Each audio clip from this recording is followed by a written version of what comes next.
네, 오늘따라 여러분의 얼굴이 성령 충만하신 것 같습니다. 너무 감사하고요.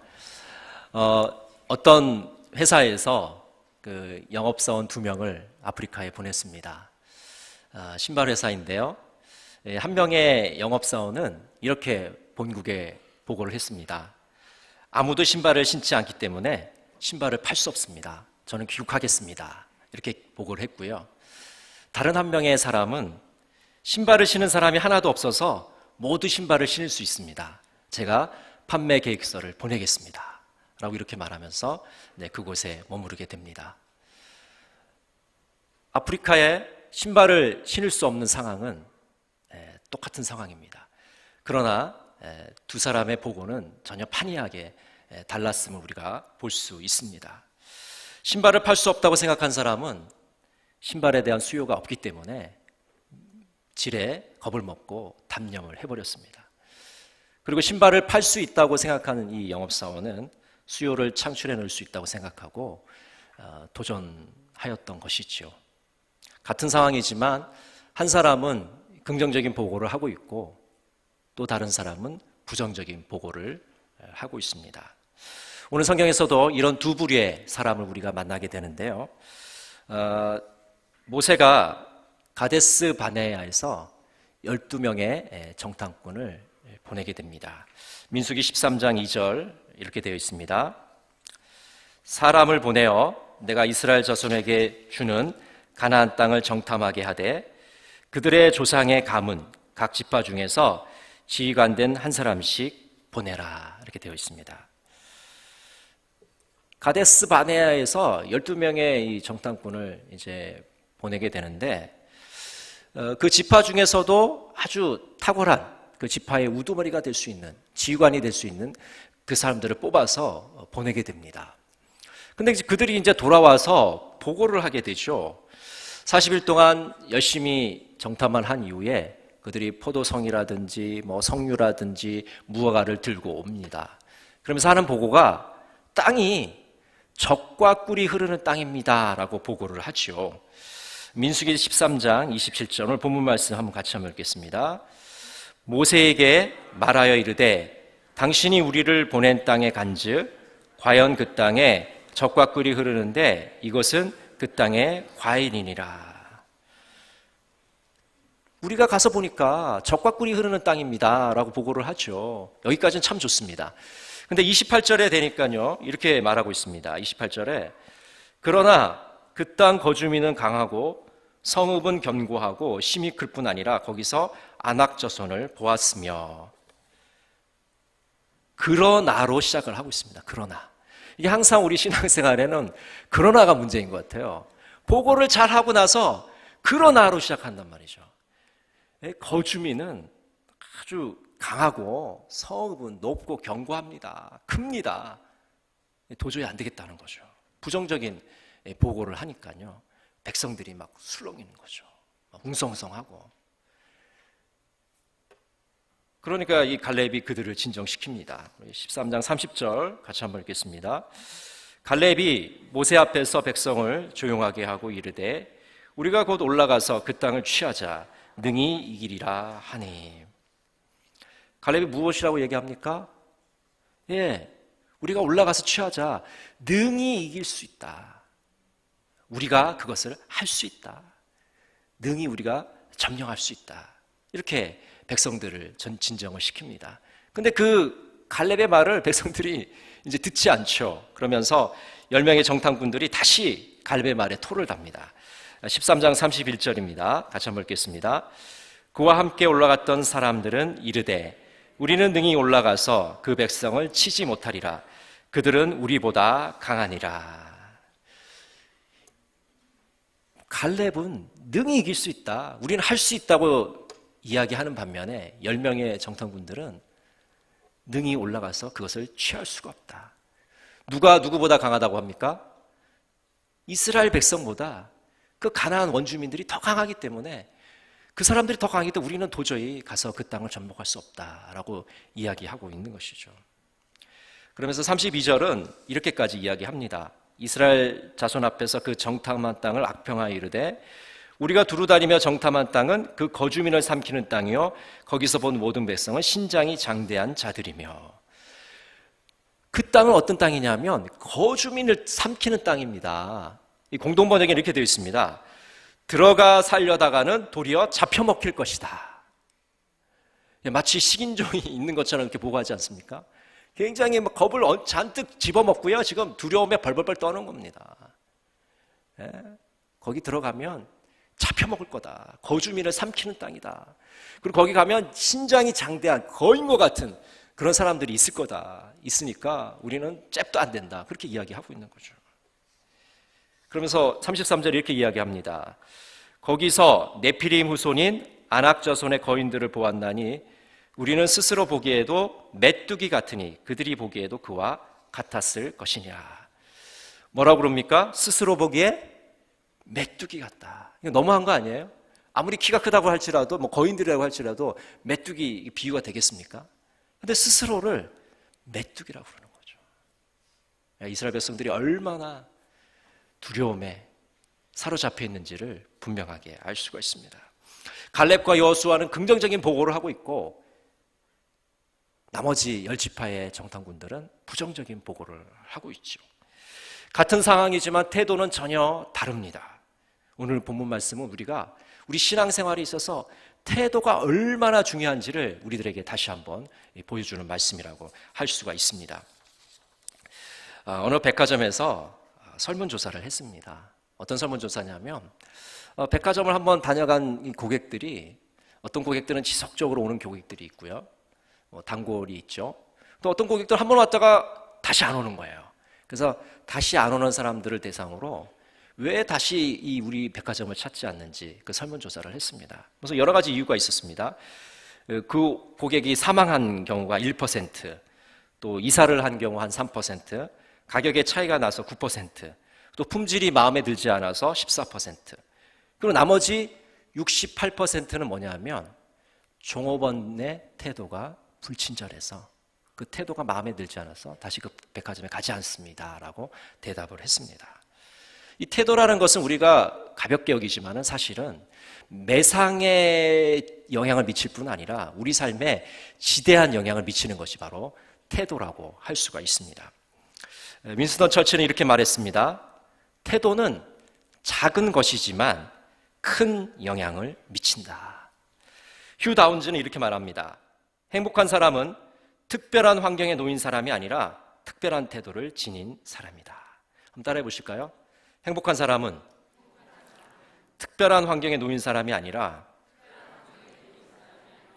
특별한 태도를 지닌 사람이다.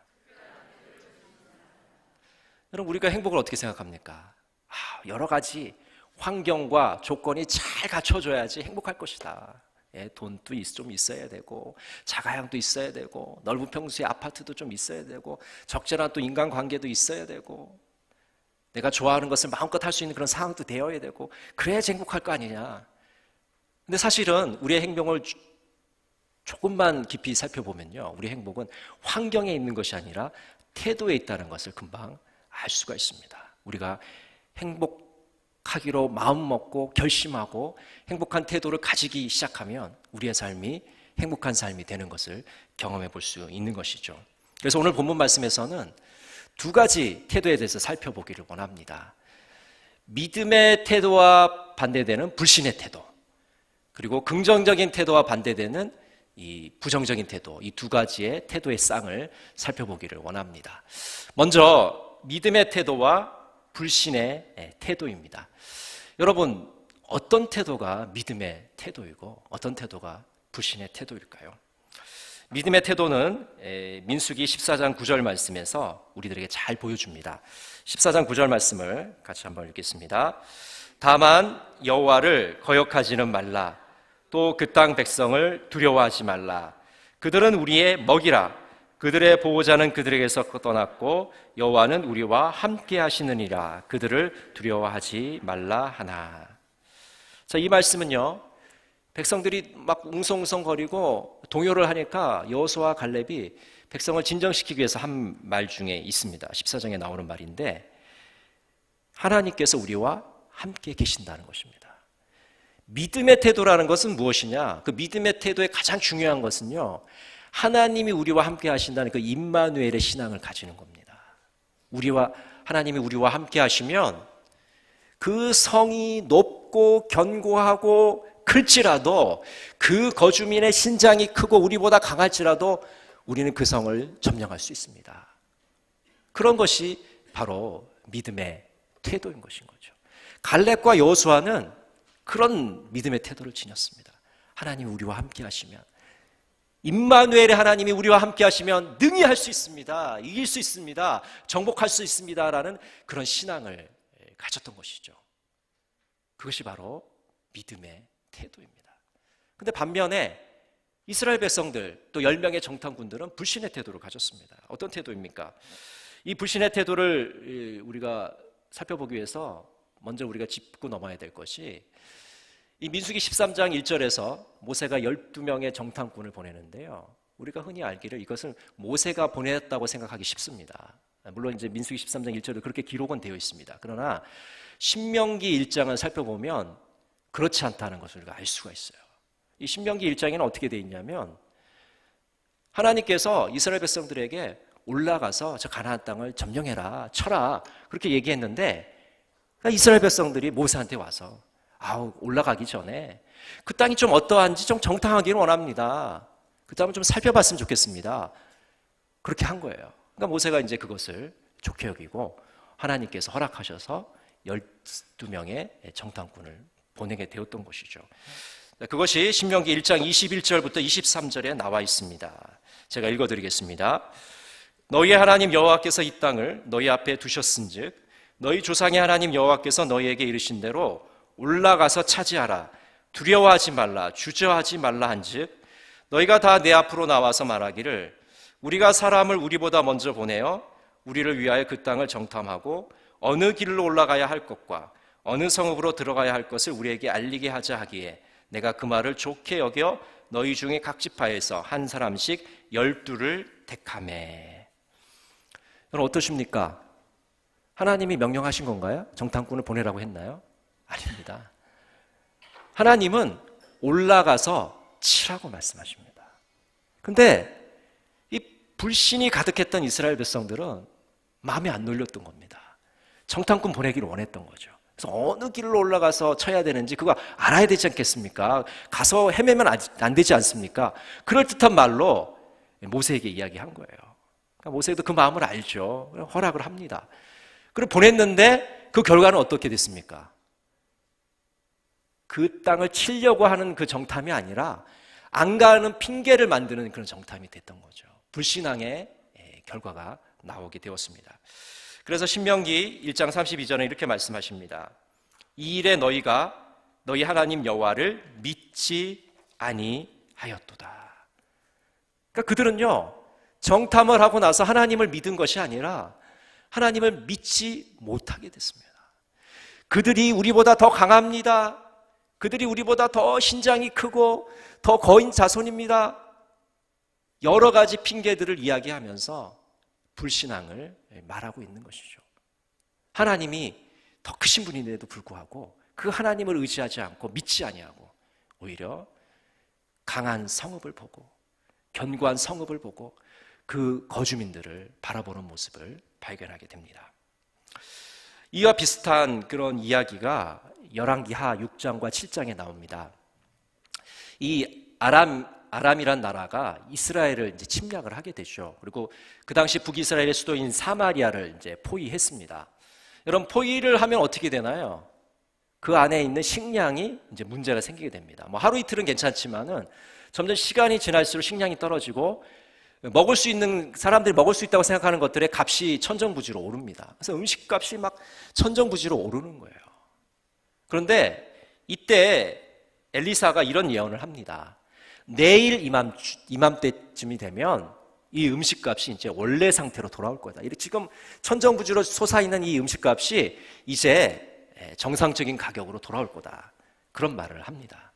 근데 그 왕 옆에 있던 한 장관이 엘리사에게 이렇게 이야기합니다. 어찌 그런 일이 있겠습니까? 어찌 그런 일이 있겠습니까? 택도 없는 얘기입니다. 불가능한 얘기입니다. 그런 얘기죠. 지금 바깥에 아람 군대가 이렇게 이 사마리아를 겹겹이 포위하고 있는데 무슨 식량을 우리가 조달할 수 있고 그 식량값이 내리겠습니까? 그렇게 얘기한 것이죠. 그런데 다음 날이 되었습니다. 하나님께서 아람 군대를 물리쳐 주십니다. 그리고 그 소식을 4명의 이 한센시병을 가진 환자들이 이 사마리아 성에 가서 알려주게 되죠.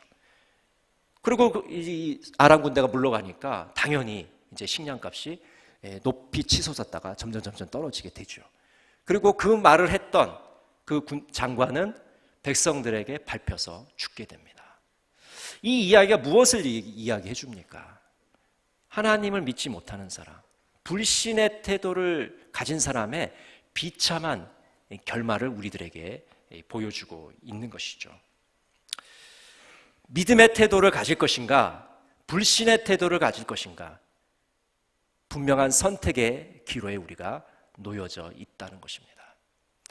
두 번째는요, 긍정적인 태도와 부정적인 태도를 우리가 살펴보기를 원합니다.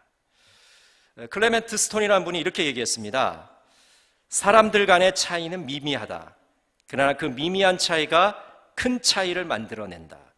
미미한 차이는 태도이고 큰 차이는 그 태도가 긍정적이냐 부정적이냐 하는 것이다. 여러분 어떠세요? 삶을 살아가시면 사람들이 삶이 거기서 거기라는 걸 우리가 많이 느끼죠. 사람은 도토리 키재기야. 거기서 거기야. 뭐 우리가 젊은 분들한테 이야기해 줄 때도 그렇게 얘기하시잖아요. 어르신들이. 아유, 사람 다 거기서 거기니까 그냥 결혼해. 뭐 이렇게 얘기도 이제 하시는데 사람들의 차이는 사실은 그렇게 크지 않습니다. 미미한 차이죠. 나이가 들어갈수록 더 그렇고요. 근데 그 미미한 차이 중에 가장 큰 차이는 뭐냐면 태도라는 겁니다. 이 태도라는 것, 그 작은 차이가 큰 차이를 만들어냅니다. 긍정적이냐 부정적이냐에 따라서 우리의 삶이 판이하게 다르는 거예요. 아까 아프리카에 파견된 그 영업사원처럼 또 이 금방 말씀드린 그 장관처럼 어떤 태도를 가지느냐에 따라서 그 결과는 전혀 다른 차이를 가져온다는 것이죠. 여러분, 긍정적인 태도를 가진 사람은요, 할 수 있다고 말합니다. 그러나 부정적인 태도를 가진 사람은 할 수 없다고 말합니다. 긍정적인 태도를 가진 사람은 해결점을 봅니다. 그러나 부정적인 태도를 가진 사람은 문제점을 봅니다. 얼마나 잘 보는지요.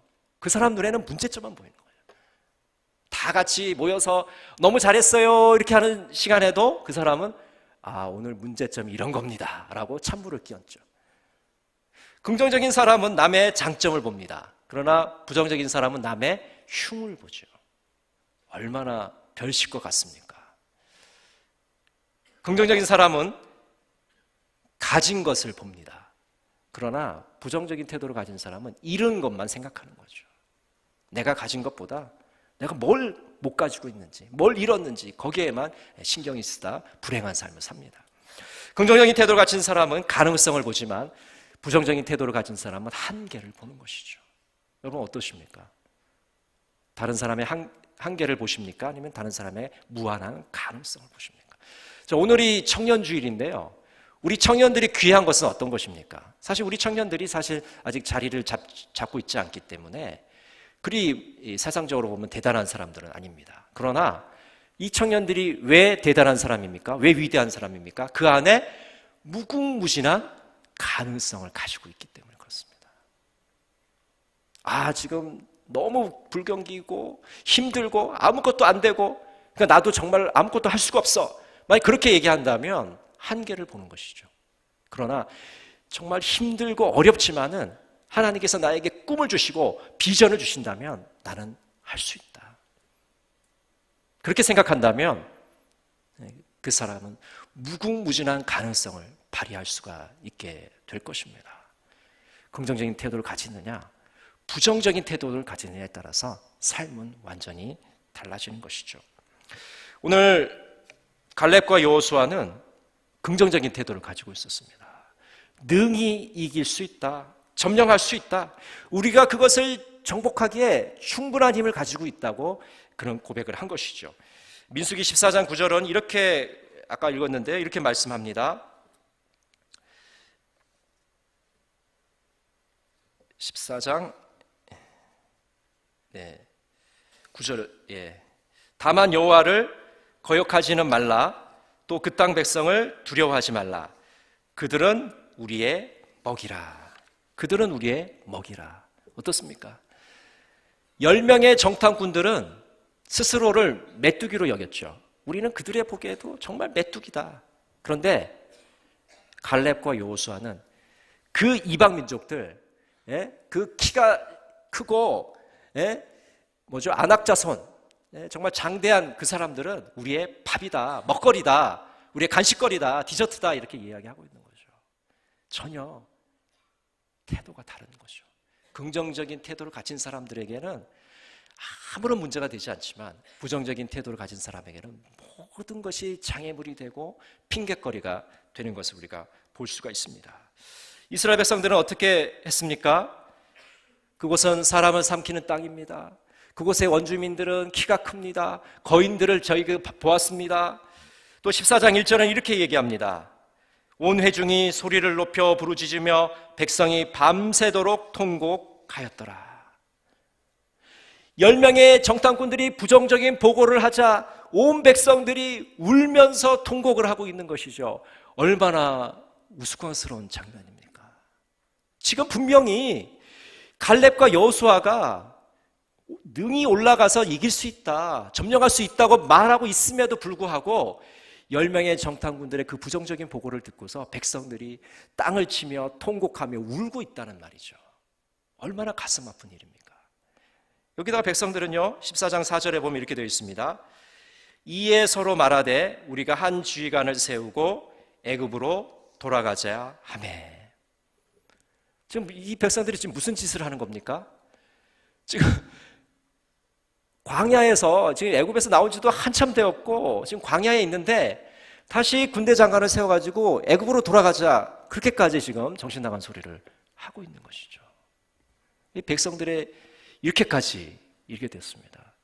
그 10명의 부정적인 보고 때문에 그 결과가 엄청난 파장을 가져오게 되고 백성들이 정말 슬픔과 도탄에 빠져 있는 그런 모습들을 볼 수 있게 됩니다. 그래서 트루먼이라는 미국의 대통령이 이렇게 이야기했습니다. 비관론자는 기회를 역경으로 만드는 사람이고 낙관론자는 역경을 기회로 만드는 사람이다. 여러분, 이스라엘 백성들은요 지금 하나님께로부터 좋은 기회를 받았어요. 올라가서 지금 가나안을 칠 수 있는 정말 일생일대의 절호의 찬스를 잡았는데, 근데 이 사람들은 그 기회를 역경으로 만들어버립니다. 절망으로 만들어버립니다. 고통으로 만들어버리는 거예요. 왜 그렇습니까? 부정적인 태도 때문에 그렇죠. 오히려 갈렙과 여호수아는 하나님이 주신 그 고난과 역경을 기회로 만들어서 야 정말 많은 장애물이 있지만 능히 하나님께서 이기게 해주실 것이다. 임마누엘 하나님이 우리와 함께 하시면 우리가 그것을 점령할 수 있다고 긍정적인 태도를 가졌기 때문에 그들은 약속의 땅에 들어갈 수 있게 되었던 것이죠. 여러분, 부정적인 태도는 우리의 삶을 피폐하게 만듭니다. 우리 신앙생활을 정말 재미없게 만듭니다. 하루하루를 고역으로 만드는 것이 이 부정적인 태도입니다. 제가 영락교회에서 교사를 할 때인데요, 20대 초반에 교사를 했습니다. 근데 이제 다른 교사들은 한 40대 정도, 50대 정도 이렇게 나이들이 많은 교사들이었어요.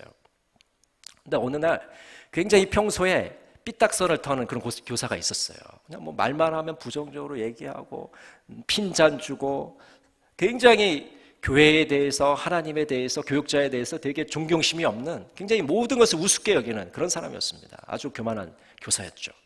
근데 이분이 어느 날 저를 조용히 이렇게 불러내는 겁니다.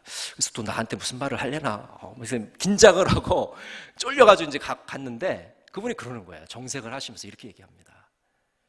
요즘에 내가 새로운 깨달음을 얻었어. 전에는 내가 정말 사람들을 우습게 여기고 다른 교사들 핀잔 주고 정말 하나님을 우습게 생각하고 그런 재미로 살았는데, 그렇게 삐딱하게 살았는데 요즘에 어떤 계기를 통해서 내가 새롭게 된 다음부터 긍정적으로 변하게 됐다. 근데 긍정적으로 변하게 되니까 아이들도 달라 보이고 교사들도 너무 귀하게 보이고 교육자도 너무 존경하게 되고 우리 하나님도 너무 내가 사랑하게 되었다. 그런 고백을 저한테 하시더라고요. 그 고백을 그분이 하셨다는 것에 놀랬지만 그 내용에 더욱 놀랬습니다. 그래서 제가 그런 걸 느꼈어요. 아하, 신앙생활을 한다고 하지만 하나님을 믿는다고 하지만 어떤 태도를 가지고 봉사하느냐 또 교사생활을 하느냐가 정말 얼마나 중요한가를 아주 피부 깊숙이 느끼게 되었습니다. 여러분, 하나님 일을 하실 때 어떤 마음가짐을 하십니까? 이거 뭐 어렸을 때부터 교회 다닌 곳이고 나에게 주어진 것이니까 어쩔 수 없이 내가 해야 될 거 아니냐. 만약 부정적인 태도와 접근을 한다면 그 봉사는 재미가 정말 없을 겁니다. 고역일 것입니다. 고문일 것입니다. 그러나 정말 하나님이 나 같은 사람들 이렇게 귀한 것을 맡겨주셨구나. 감사하다. 만약 긍정적으로 그것을 받아들이면 우리의 삶이 전혀 이전하고는 다른 그런 삶으로 이어질 것입니다. 여러분, 어떻게 우리가 긍정적으로 살 수 있습니까? 첫 번째로 부정적인 습관을 버려야 됩니다. 우리가 부정적인 태도를 가지는 가장 근본적인 이유는요, 부정적인 습관이 우리에게 남아있기 때문입니다. 부정적인 습관을 가지고 있는 사람은요, 부정적인 생각을 합니다. 부정적인 말을 합니다. 그리고 부정적인 행동을 합니다. 모든 것이 부정적이기 때문에 긍정적인 것이 그 속에서 절대로 나올 수가 없습니다. 그래서 습관을 바꾸기 위해서는 우리 생각을 먼저 긍정적으로 바꿔야 되고요. 우리의 말을 긍정적으로 바꿀 때 우리의 삶이 긍정적인 삶이 됩니다. 한번 따라해 보실까요?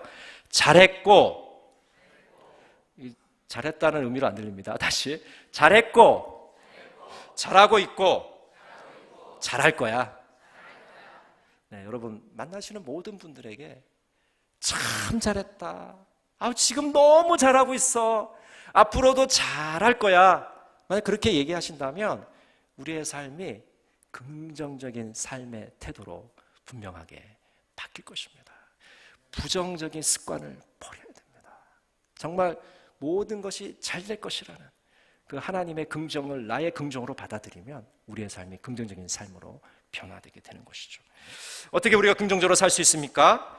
긍정적인 것에 집중을 해야 합니다. 이 부정적인 사람들은요, 부정적인 것만 보니까 부정적으로 할 수밖에 없어요. 부정적인 태도를 가질 수밖에 없어요. 어떻게 하면 긍정적인 태도를 가질 것인가? 긍정적인 것에 집중을 해야 됩니다. 긍정적인 것. 예를 들어서 아까 말씀드린 것처럼 다른 사람의 허물을 보기보다는 다른 사람의 장점을 보는 거 아주 좋습니다. 그렇게 되면 긍정에 집중하게 되는 것이죠. 이 긍정의 태도를 기를 수 있는 가장 좋은 방법은 일기를 쓰는 겁니다. 여러분, 우리가 기록을 하면요, 사람들의 이 본능이 어떠냐면 나쁜 것을 기록하는 사람은 거의 없습니다. 무슨 조소를 쓴다든지 뭐 고소를 한다 그럴 때 외에는 글을 쓸 때 대부분 어떤 내용을 쓰죠? 좋은 내용을 씁니다. 좋은 말을 씁니다.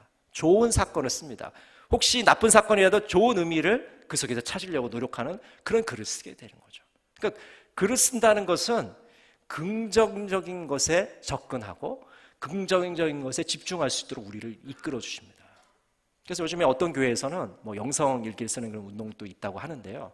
여러분, 오늘부터 집에 가셔서 뭐 많이 쓸 필요 없습니다. 누구에게 보여줄 것도 아니기 때문에 몇 줄 적어도 됩니다. 그러나 하나님께서 나에게 주신 것들을, 그 감사한 것들을, 하나님의 은혜를 한번 적어보기 시작해 보십시오. 그러면 나의 삶이 완전히 바뀌는 것을 보게 됩니다. 저희 교회도 큐티팀이 있지 않습니까? 그 큐티팀에서 어떤 분의 간증을 들으니까 그분이 전에는 신앙생활 하면서도 감사가 없었대요. 감사를 별로 안 했죠. 근데 어느 날 마음속에서 말씀을 읽으면서 말씀의 큰 은혜를 받으시고 오늘부터 내가 하나님이 주신 거, 하나님의 은혜에 대해서 내가 감사한 것들을 한번 적어보자. 그래서 그분이 감사의 일기장을 쓰기 시작했습니다. 그리고 저한테도 이제 감사의 그 조그마한 그런 노트를 이렇게 주셨는데 일부러 감사를 적기 위해서 노트를 만드셨더라고요. 근데 그분이 그 감사를 적으면서 그의 삶이 정말 놀라울 정도로 변화되었다. 그렇게 간증하는 것을 제가 들은 적이 있습니다. 여러분, 긍정적으로 살기 위해서는 어떻게 해야 됩니까? 우리가 감사하는 마음을 지니게 되면 우리는 긍정적인 삶을 살 수 있게 됩니다. 모든 것이 감사하기 때문에 우리의 삶의 모습들이 긍정적으로 변화되는 것을 볼 수가 있죠. 우리가 감사를 하면요, 이 스트레스를 주는 그 호르몬이 25% 감소한다고 합니다. 우리 한번 지금 호르몬을 한번 줄여볼까요? 자, 옆에 분한테 감사합니다. 한번 인사 한번 나누시죠. 감사합니다.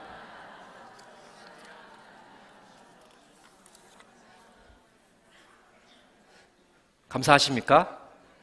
네.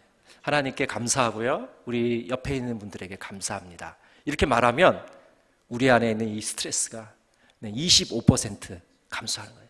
여러분 지금 금방 25%가 감소하셨기 때문에 여러분의 얼굴이 아까 처음 예배 때보다 더 환해지셨어요. 더 밝아지셨고 여기 아주 밝아졌습니다. 이 긍정의 에너지가 여기 충만한 것을 느끼게 됩니다. 얼마나 감사한지요. 우리가 태도를 바꾸지 않으면요, 우리의 신앙생활은 절대 변화되지 않습니다. 태도가 매우 중요합니다. 여러분 신앙생활만 그렇습니까? 세상의 삶도 마찬가지죠. 우리가 일상생활에서도 우리가 어떤 태도를 가지느냐에 따라서 우리의 삶의 모습은 전혀 달라질 것입니다. 불신의 태도, 부정적인 태도로는 행복을 절대로 맛볼 수가 없습니다. 믿음의 태도, 긍정적인 태도, 적극적인 태도를 가질 때 우리는 행복을 맛볼 수 있는 것이죠. 에디슨의 유명한 일화가 있습니다. 에디슨이 여러분 아시는 것처럼 미국의 위대한 발명가죠. 노년까지 정말 여러 가지 많은 발명을 했습니다. 어느 날 전지에 대한 그런 발명을 하다가 그만 실험실에서 그냥 폭발이 되고 맙니다. 폭발을 하니까요, 갑자기 그 목조 건물에 이 불이 붙어가지고 갑자기 화재가 나게 된 거예요. 근데 이 에디슨에게는 아들이 있었는데 함께 연구하던 아들이 있었습니다. 이 아들도 뭐 너무 갑작스럽게 일어난 일이라 이게 재빨리 이제 건물에서 뛰쳐나왔습니다. 나오니까 누구 생각이 나요? 이 아들이 아버지 생각이 나는 거예요. 우리 아버지는 혹시 발명품 붙잡고 이렇게 저 화재 속에도 있지 않을까 막 걱정이 되는 거예요. 그래서 막 거기를 막 주변을 막 찾아다니는 거예요. 근데 아버지가 저쪽에 보니까 건물 밖에 계신 거예요. 그래서 막 그 아버지한테 가서 너무 만나니까 기분이 좋죠. 안도가 되죠. 근데 이제 그 아버지가 그 아들한테 이렇게 얘기하는 거예요. 가서 네 엄마를 불러와라. 왜요 아버지? 이 에디슨의 대답이 걸작입니다. 내 어머니는 작은 마을에서 자라서 이런 큰 불을 본 적이 없다. 그리고 이제 막 불이 다 이제 꺼지고 재반 남고 이제 뼈대만 남게 됐잖아요. 그러니까 또 에디슨이 아들한테 이렇게 얘기합니다. 야, 너 혹시 트랙터를 모는 사람 알고 있냐? 예, 알고 있습니다. 왜요, 아버지? 불이 꺼졌으니까 이제 다시 지어야지. 여기 다 정리하고 다시 지을 때다, 지금. 그렇게 이야기하면서 그 아들에게 이야기를 했다고 합니다. 여러분, 지금 어떤 태도를 가지고 살아가십니까?